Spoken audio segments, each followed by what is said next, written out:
আজকে যে আমার শাশুড়ির সাথে এমন একটা ঘটনা ঘটে যাবে সেটা আমরা কল্পনাও করিনি। হাই এভরিওয়ান, আসসালামু আলাইকুম। এই যে দেখতে পাচ্ছেন একটা মরিচের ভর্তা বানিয়েছি। 2-3 দিন আগে একবার আব্বু হোটেল থেকে কালাই রুটি খাওয়ার সাথে এই ভর্তা দিয়েছিল। এতটাই ভালো লেগে গেছে যে আমি আজকে নিজেই বানিয়ে তারপরে রুটি দিয়ে নাস্তা করলাম। তারপরে এই মাছালা ভাইটা অনেক বড় বড় মাছ নিয়ে এসেছিল, সেখান থেকে মা একটা মাছ নিয়ে তাকে দিয়েই কাটিয়ে রাখতেছিল।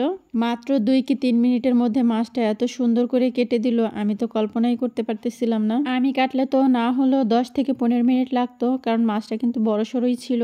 আর ভাই রে ভাই, মাছের এই অংশটা আমার কাছে যে কি পরিমাণ ভালো লাগে আমি জানি না। মাছের কানটা খেতে আমার ভীষণ মজা লাগে।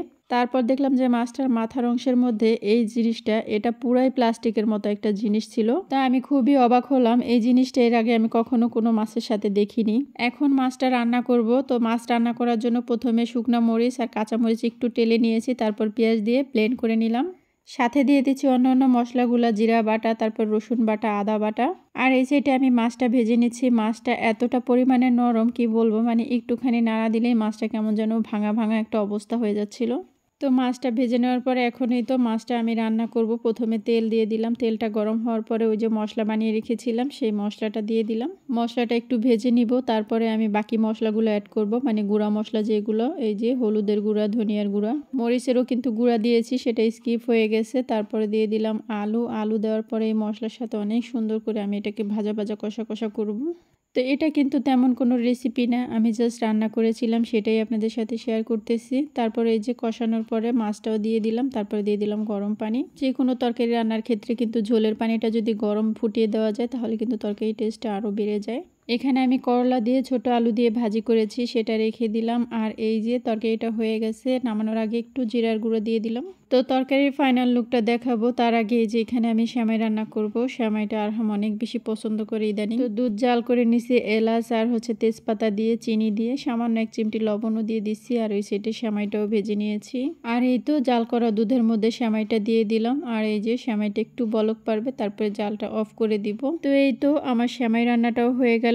একটু পুড়ে গেছিল নিচে হালকা, সমস্যা নেই, এটা কিন্তু ভিজলে ঠিক হয়ে যাবে।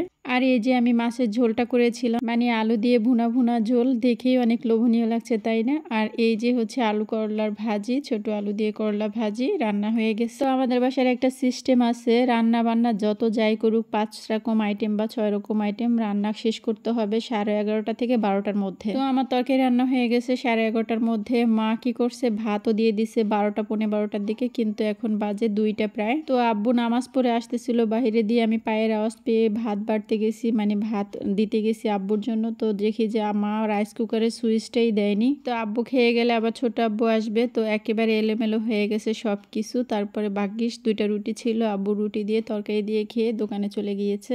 তো এরকম ভুল আমার শাশুড়ি মা নাকি জীবনে 2বার করেনি, আজকেই করলো। তো আমরা না আজকে অনেক গল্প করছিলাম, আর তাছাড়া আরহাম অনেক বেশি বিরক্ত করছিল, খুবই কান্না করছিল মা যখন ভাত বসাচ্ছিল। তাছাড়া বৃষ্টি আসছিল, অনেক কাপড় ছিল ছাদে, মানে সব কিছু একটু এলোমেলো হয়ে গেল এই আর কি। আসলে যেই বাড়িতে যেটা অভ্যাস থাকে সেটা যদি একদিন একটু হেরফের এদিক সেদিক হয় তাহলে কিন্তু সব এলোমেলো হয়ে যায়। তো আমাদের বাড়িতে যতগুলো মানুষ এক একজন এক একবার খাওয়া হয়, তো আজকে এই উসিলাতে কিন্তু আমরা সবাই একসাথে খেতে পেরেছি।